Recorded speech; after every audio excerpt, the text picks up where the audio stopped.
Also joined by Luke Graziani, who's going to talk about his experience a little bit later about what happened to him at the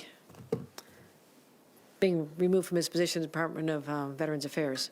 We had to keep this meeting closed press to protect the identity of these individuals, because these are fellow citizens who are afraid of retribution from a sitting United States president and his cronies in Washington. Let that sink in. People who are fearful of retribution from the leader of our nation. Now, I will just give you some of the reflections. We just wrapped up, but the emotions are raw. This was so wildly unexpected. Some received notification on Valentine's Day. They love their jobs.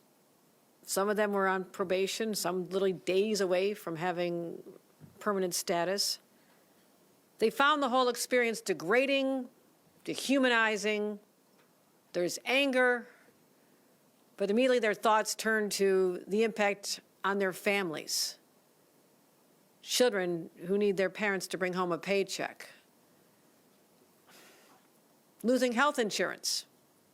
Some individuals spoke about their own physical needs. One individual had a compromised immune system, needs expensive treatment every month. His wife also needs to go through therapy for a recent surgery. And how are they going to pay those bills without health insurance? Talk about the bills piling up on the table already. Is a time of high anxiety for these individuals, these public servants who did nothing other than to say, and many of them left the private sector because they feel so strongly about serving others. That's what public service is all about.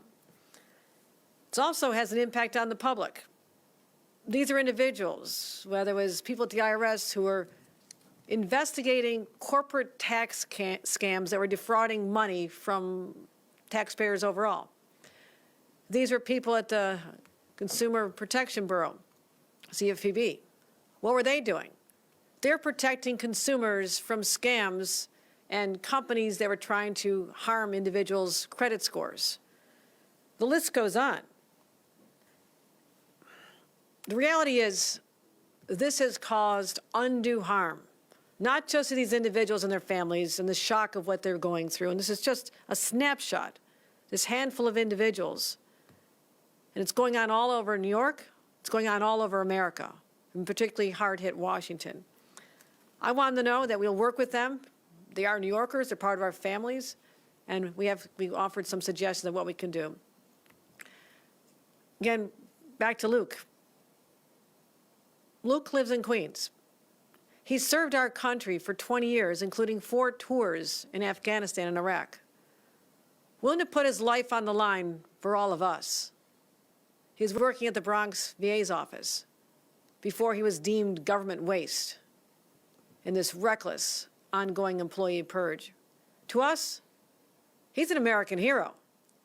He fought for this country and now is working in an agency that serves sick and needy and injured veterans, and terminated by Elon Musk and his clueless cadre of career killers. These are patriots, they call themselves, putting America first. Give me a break. They know nothing about the functions of government. They don't know who it serves, and they don't care about the tireless public servants who keep it all running. They protect our skies, keep planes from coming down. They maintain our national parks, our military facilities. They ensure our food and medications are safe. And they predict the path of deadly storms, something we know a great deal about here in the state of New York, having come through 2 hurricanes, unprecedented tornadoes, 2,000-year flooding events, horrific blizzards, and many other challenges that we have now. We need to know with certainty and predictability what's happening. And also, these people are the ones searching for medical cures that could save your family member's life. None of this seems to matter to Donald Trump and Elon Musk, not at all. For them, it's just fodder for this cheap second-rate reality show. You're fired. It's fun for them to say that. They fail to recognize that they're affecting people's real lives and their livelihoods. These are essential jobs requiring many years of specialized experience done by real people, as I said, with bills to pay and families to support. They should be commended for their service, not mocked by the president and handed a pink slip. Now, here's the deal. The current regime in Washington may not recognize your talents, but I can assure you, New York State does. We don't vilify public servants, we value you. We cherish your contributions, and we do want to welcome you to the New York family. So we just launched a campaign to recruit federal workers ousted by the Trump-Musk administration. Got what I think is a rather clever design. Really detailed information on how to get out of the situation they're in, talking about specific programs, our Veterans Temporary Hiring Program, how we have a program that'll temporarily remove the civil service exam so we can get people in sooner, the Empire Fellows Program. Here's real information on how to get yourself a job here in the state of New York. It's important. So our message is simple. While DOGE says you're fired, we say you're hired. And today we're expanding that campaign, beginning this morning. Anyone traveling through Union Station in our nation's capital or Moynihan Station right here in New York, you'll see giant digital billboards that reads, "New York wants you for a career in public service." And this Thursday, the Department of Labor is going to host a series in free virtual webinars for displaced federal workers and those who expect to be let go in the future. This is just the first wave. I hope you realize that. This is just the first. It's going to continue. And I want everyone to have this brochure and understand how to apply and let you know this good news. In the state of New York, we have 7,000 public sector job openings. We're looking for qualified, experienced candidates across a wide variety of fields. I need technologists, I need engineers, I need attorneys, healthcare workers, educators, public policy experts, and so many more. This recruitment effort is part of our ongoing effort to rebuilding the public workforce after it's been decimated, particularly during COVID. We've had to hire thousands more and lifting barriers to entry to government work because this work is essential to everyday New Yorkers who may not realize, but there are people out there working for you every single day with heart and passion. Like I said, we've waived certain test requirements, launched 10 new job centers, and expanded opportunities for veterans and people with disabilities. We've also expanded paid parental leave to 12 weeks for the entire state workforce. We reformed Tier 6, ensuring state workers get retirement benefits they deserve. That's how you take care of and value your public sector workforce, because taking care of them means they're taking care of us. So here's my message to any public sector worker who suddenly finds himself out of a job. New York does want you. New York needs you. Come work in the greatest state in the nation. We won't denigrate you. We'll treat you with dignity and respect that you deserve. Because in New York, we know it's not the demagogues and the technocrats who make America great. It's public servants like Luke and all the people I just met and countless who came before then who dedicate their lives to serving others. Now we'll take a few questions. We'll start with on topics about federal workforce. Jessica? Governor Hochul, I think a lot of people are thrilled that you're doing this and applaud you for it. On a broader level, there's a lot of confusion and frustration.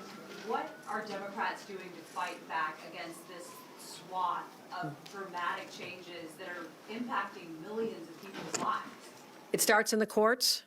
We've had some success in the first wave of this litigation battle, working closely with our Attorney General and my legal counsel. We are ready to file lawsuits to stop anything, particularly this first wave of layoffs for provisional individuals because the proper notice wasn't done. They didn't follow any rules. They did not follow a single rule. They think they are kings and they can just come in and do whatever they want. So in the courts, we're starting here. And this is probably our best defense right now because, unfortunately, we do not have any allies who are in a position of power in Washington. We don't have control of the House, the Senate, and certainly not the White House. So in the meantime, the states have to step up. This is what we can do. We'll see them in court, but also let's take care of these people.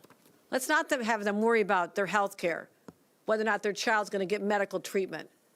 for their own families. But also, I want the research done to protect our families. I want to know when the storms are coming. I want to make sure that our consumers are protected. I want to make sure that we have people who work in cybersecurity to protect us from all those threats that people are trying to harm us here in New York. That's what it's all about. Don't forget the value of these people. Yeah, in the back. Torres from Univision. So you're planning to hire like hundreds of probably people from federal government. How are you gonna add this to your budget when New York State doesn't have even enough money to give money to the MTA for the last capital plan and the new one? How are you gonna get that money? Where is it coming from? It's already budgeted. These positions have been in our budget, already accounted for with the current dollars that we have to fund them. So that these are not new positions, they're vacant positions. That's the difference. Vern? Governor, will any of these fill some of the positions for correctional officers that you guys have started firing, and also for the Labor Commission? What does that say? You know, it's a pro-union state, and you have workers striking for better conditions. How do you square that? We love that question, but it's off topic. We'll get to you in a I will take anybody who wants to work in public safety. We certainly have openings in the public safety space. Next question. Rebecca? You had, once again, in your address here, some strong words about the president, saying that federal workers are afraid of retribution, you want to hire them after he fires them. You know, as you are looking to hire more federal workers that the federal government has just laid off, are you concerned that this is sending a message to the president that you are defiant in a way that he might punish New York for? I can't look for ghosts and be stopped from what I need to do as the governor of this state. I'm not going to live in fear. I'm going to be strong in defending New Yorkers, our values, and our rights. And these are New Yorkers who've been given the pink slip, unceremoniously dumped without all the procedures and protocols and protections that are required by law. So we're not going to let anyone get away with that. We will stand up. I'm not looking for new fights. If they bring everybody back, the fight's over, right? I'm not looking for this. I've got a state to run. But as I said from day one, when we are under attack, we are fighting back. Any other on topics? Yeah. Governor, you say you have thousands of public job openings in the state. Isn't there some silver lining then for you if there are cuts in the federal bureaucracy? I have these openings, but I also know the human toll it is taking. I don't want to be the beneficiary of the pain that is being experienced by these individuals. You had to see the people in this room. Some were almost in tears, so anxious, so stressed out, strong people who've had their whole lives turned upside down. I do not want to have us capitalize on that pain and misery. I'd rather they get the job that they fought for, they worked for, that they felt committed to. But in the case where there is someone who just does not want to go back now or is not allowed to go back, yes, this is an opportunity for us to let them know we value them. In the back? Yeah. Hi, Governor. Has there been any hiring or applying to date? And if so, if you could share those numbers. Anything yet? We're just starting. We just started. We're just starting. We just made this up. Looks great, doesn't it? It's a good one. But we'll keep you updated on this, and I hope there's many. Again, we have so many fields where I need technologists and people to work in social services, and these are really good professions and good careers, especially as I've worked to let these people know their value, but also to make sure that they have the benefits, because we are in competition with the private sector. That's my challenge. I'm in competition for the top attorneys, the top engineers, people to work at Department of Financial Services, those who will fight for these. I need talented people, and in a place like New York City, there's a lot of higher paying jobs. So these are special people who walk away from those jobs and those opportunities and come here, and I want to let them know that we will take care of them. All right, we're going to move to about 2 off-topic questions, and then I know our commissioners and Luke, our laid-off federal worker, will be able to talk as well. So, Byrne, because I interrupted you before. You want to have them, we're going to do them right here? Okay. Okay, do off-topic, okay. We'll do off-topics, and then they can stick around. Byrne? Okay. Yeah, just going back to my question about the prison strikes, and if the Labor Commissioner could address this. It's 15 days since the strike began, and now you guys are starting to fire people and arrest them. What is the contingency plan? Last week, one of your officials say 9 out of 10 workers are on strike. So how are you going to backfill those positions? And also, you rejected their top line ask, which is a revocation of the HALT Act. Will that be included? I will answer this question. I'm intimately involved hour by hour in this crisis that was created by individuals without the approval of the union. You mentioned this is a union state. Yes, it is. There are union representatives elected. This is not a sanctioned strike by the correction officers union. This is a wildcat, unauthorized, illegal strike. So the union is at the table negotiating with us, but the challenge is they agree with our position. They agreed with our position that we came to after having a mediator that they recommended. We worked closely for a number of days, structured a solution that was out there Friday night, and people thought was a good solution until people decided, well, we'd rather stay out on the line. That was their choice. It was not the union's position. I want to be very clear when you mention union workers. Also, to suggest that I'm going to stand here and unilaterally overturn a law that was duly elected or passed by elected officials, I'm not pretending to be the king of the state or the queen of the state. I will follow the law until the legislature, if they choose to make any changes. There is a small area we can suspend certain activities under the HALT Act, and I will want to be very clear on this. People don't understand this. They think it's all about solitary confinement. It also requires that there be 4 hours a day of programming, independent of time that individuals are out for recreation, physical education, et cetera. 4 more hours a day of programming for career services, et cetera. What that has done, that extra 4 hours a day, has required more overtime for people to follow that segment of the law. That is the area that is temporarily suspended because I'm wildly, acutely aware that the hours are just too long, just too long. No one should have to work a 24-hour shift, but it's been part of having to comply with that law that has created this tension here. So we're going to take a step back, get a little breather, and we offered this to take a whole look at the situation and work hard to improve the. I have said all along, these are the toughest jobs we have. And those who stayed on the job, God bless them. They are my heroes, as are the National Guard, 6,500 individuals who left their homes unexpectedly and have now been out there trying to just keep things calm down. And the incarcerated population, things are calm. We have National Guard. We have other correction officers. We have a number of those who came back online. The prisons came back online over the weekend. But we have been giving warnings, letting them know that they face very serious consequences. They are in violation of a temporary restraining order from a judge. They are in violation of the Taylor Law, which every other union wants to make sure is enforced. So that is where we are right now. That's the status. Okay, last one, Are you Ruvain. worried, though, Governor, about what kind of a precedent this sets for other unions? If they see, hey, wildcat strike in New York can go on for 15 days. Okay, What's the point of doing people are being fired. They lost their health insurance today, and this may affect their pensions. I don't think a lot of people are going to want to sign up to be in that situation. All right, last one, Ruvain. Thank you.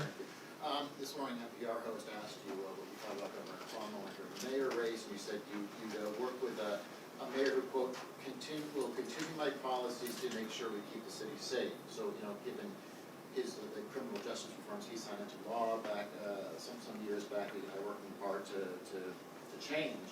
I'm just curious, is he the right man to keep the city safe? Just hold on one second. Let's have our guests get off the stage. The governor can't. You can stay or not stay. It's going to be a real short answer. My job is to work with whomever the voters decide they want as their mayor. I would like a mayor who understands that I have invested an enormous amount of time for 3 years to make sure that we have programs and policies in place that'll do more to enhance public safety. We've made dramatic strides in improving public safety on our subways. I'm working hard to change the laws related to incapacitated individuals so I can keep them longer in medical treatment. That's something I have to take with the legislature. I have to change the discovery laws now, the DAs and many groups want to. So I have a lot of work to do with the legislature, but my priority is public safety and also just ensuring that the quality of life improves. So I am expecting the smart voters of this great city to select someone that they believe will accomplish those goals. And in that case, that'll be a partner of mine. Thank you very much, everybody. On the latest prisoner death across the street from Marcy, And mid-state. I'm very familiar with it. It is very much under investigation. Some of the early reports. I'm sorry. Yeah. Deeply troubling. I'm analyzing the early reports on what is happening. The actual cause of death is not known, but it is my highest priority to get to the bottom of this and find out exactly what happened. I'll make sure the press knows as soon as we do. Thank you. Thanks, everyone.